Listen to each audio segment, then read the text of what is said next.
And welcome back. Our guest tonight is investigative journalist Ben Swann. He's going to talk to us about jury nullification and also some new news concerning the Boston bombing. He joins us now via Skype. Thanks for joining us, Ben. Absolutely. Thanks for having me on. All right, now you have your new site and a lot of new endeavors, but one of the more recent things I've seen you active in is this jury nullification. Can you explain to us what jury nullification is?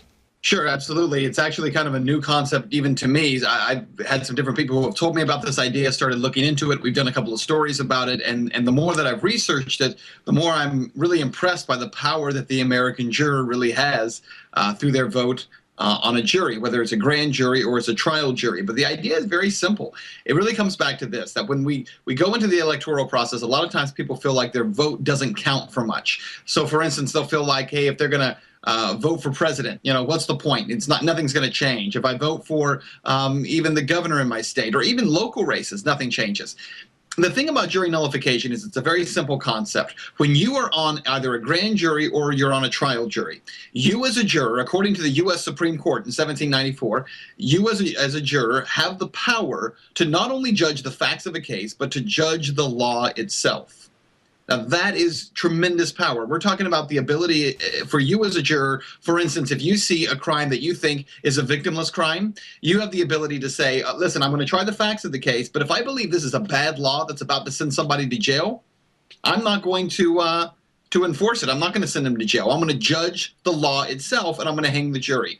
A great example of that. So we see all these stories all the time about, for instance, you have these kids who send pictures of themselves in their underwear, right? And some teenage girl does this, or some teenage boyfriend receives it and sends it to someone else. And then the feds come in and they charge these kids with trafficking child pornography. Well, what we hear all the time in media is, well, this is a terrible consequence of this, and the fact is these kids probably shouldn't go to jail. They call them unintended consequences, but there's nothing you can do. But that's not true. What they're not telling you is that you as a juror, if you're sitting on this jury, you can hear the facts of this case and then turn around and say, you know what, I understand what the law says here, but I also have the ability to judge the law itself. And the law wasn't intended for this. It's not intended for some teenage girl to have to now register as a sex offender for the rest of her life. That's exactly right. And Ben, we hear people like Constitutional Sheriff Richard Mack talk about this concept very often, because we just recently had a situation with the Florida Sheriff Nick Finch, and he was in a situation where he just threw out a case where a gentleman came in. He said the man's Second Amendment rights had been violated. The sheriff comes in, throws out the case, and then he's eventually charged, saying that he's tampering with evidence and so forth, and eventually he won that case. That's right. That's right. And it really comes down to the power that the jury has. When we talk about Second Amendment rights, jury nullification would be very powerful in those cases. We talk about drug laws and drug cases. Again, jury nullification is a very powerful tool. So what we're encouraging people to do, we've set up a page at benswann.com. It's benswann.com/justus. That's JUSTUS.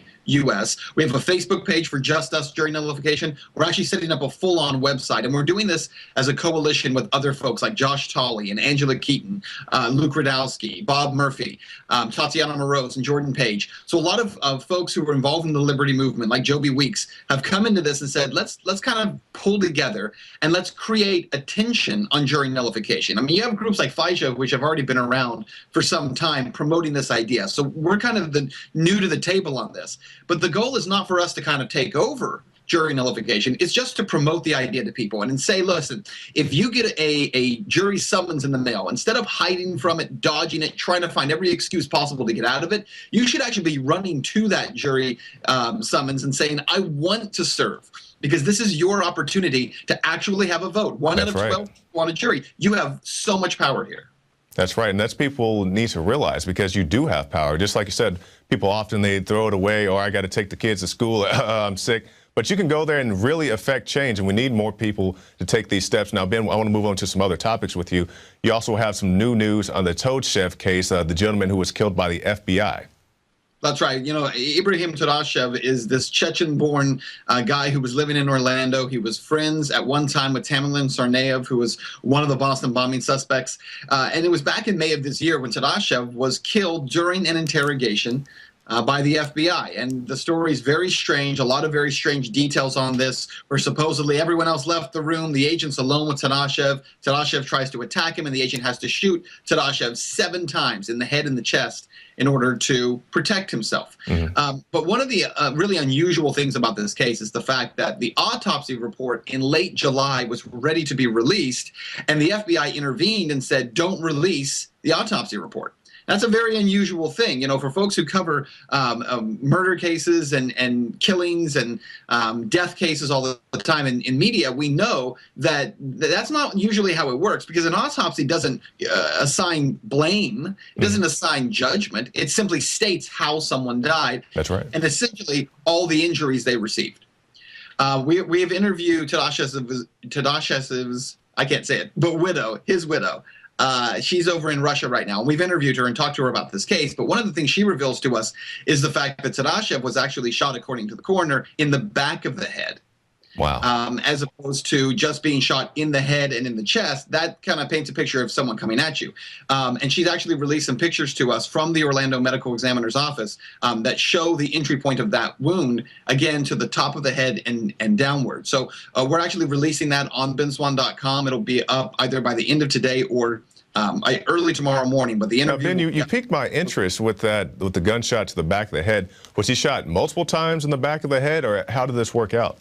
No, he was shot 7 times total. Was shot in he had a wound in the stomach, I think, that penetrated his liver. He had multiple shots in his chest. He had one in his shoulder, the upper shoulder, but he had only one in the back of the head. And so what it indicates to his widow is that he was executed. Yes. Story, again, it's only one agent was in the room. It does raise questions. Look, I don't know. I haven't actually seen the full report, but it certainly raises questions when the FBI says, don't release this information about, you know, essentially how he died, how many shots he had, and what direction he was shot from. And then they have a story that there was only one person in the room with him if he was shot in the back of the head. And you remember, Ben, that they keep changing the story. He attacked him, then he attacked him with a broomstick, then he attacked him with whatever else they said was in the room at the time, and that story keeps changing as well. Right. It was a knife. It was a broomstick. It was a metal pole at one point.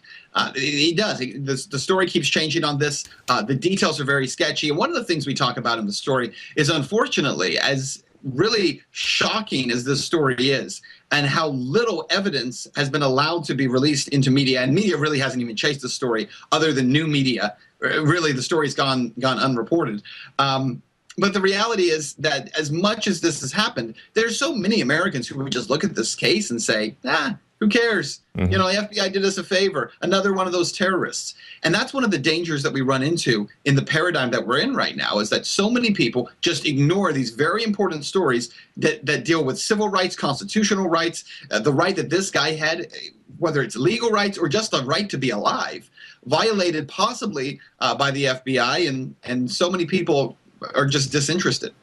Now, Ben, what do you think about the whole Boston bombing scenario? Because we have yet to see any footage of the Tsarnaev brothers actually putting the bombs down. Yeah, and you know, that was one of the things that originally, remember when the Tsarnaev brothers were first charged, and when I say charged, I mean the FBI came out, held their news conferences saying this is who we're looking for, and they released the first part of the video. If you remember, they specifically said, we have video of these guys placing the bombs in different locations. And they said that, but none of that video has ever been released. Now, one would assume that video would be released at trial. And you remember, Ben, the governor said that the video was described to him. He didn't actually see the video. That's right. That's right. And it's, you know, again, you would assume it's going to be a trial, but even at the time, there were some major questions about this. I mean, why would, if you're the FBI and you're releasing this information about these guys, not show video of them putting the backpacks down in those locations? Again, it's unusual stuff. That doesn't mean that the FBI is lying. It just means that we need to require evidence. We need to require a higher standard when law enforcement tells us these kinds of things, instead of just accepting the narrative as we're told. And certainly as journalists, it's sad to me that we don't question these things. We just go along with whatever the press release or press conference tells us. Exactly. Ben Swann, benswann.com. Now, in our closing minute, tell us what you have coming up besides the Toad Chef. Yeah, so we definitely want to release that again. As we mentioned about jury nullification, and then we're also working through a very interesting story. I'd encourage your listeners to check out. It's on the situation in Idaho. We're going to release this story, the print version of it. In Idaho, there is kind of a war going on, and a state rep who has created a very strict rule to keep the feds from being able to seize guns in Idaho is now being smeared as a rapist. Due to some charges that he had against him 41 years ago. Wow. And there was a story that was just released in the paper there on smearing this guy and basically painting him as this sex offender. And it's a very interesting story of how far local law enforcement there is going in some cases to protect their relationship with the feds. And we'll be releasing that on benswann.com as well. All right, Ben Swann, benswann.com. Thank you for your time, sir. Thank you so much. And if you would like to find out more about jury nullification, you can stop by the InfoWars shop and pick up Nullification, the Rightful Remedy. It has many of the all-stars from the Liberty Movement, so you can get that at the InfoWarsStore.com. And also stop by PrisonPlanet.tv and get yourself a 15-day free trial. I'm Jakari Jackson for the InfoWars Nightly News. Now stay tuned for more special reports. Stay tuned after the news for more special reports. Now you can watch The Alex Jones Show live as it happens at Infowars.com/show.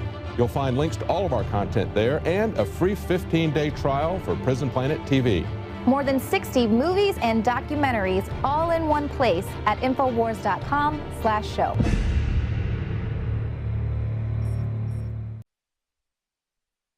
Are we choosing our own destiny, or has it been pre-selected for us? As we've moved through history, every great leader has had to understand the potential of information. Billions of dollars have been spent privately and publicly looking at how to tap into your psyche.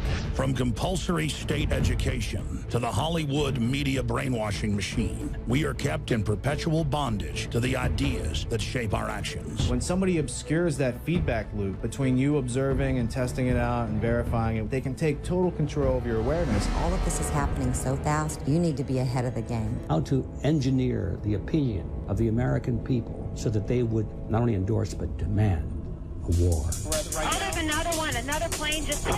State of Mind, because there's a war on for your mind. Get your copy of State of Mind, the movie, at Infowars.com. And remember, every order at InfoWarsStore.com receives a free citizen rulebook.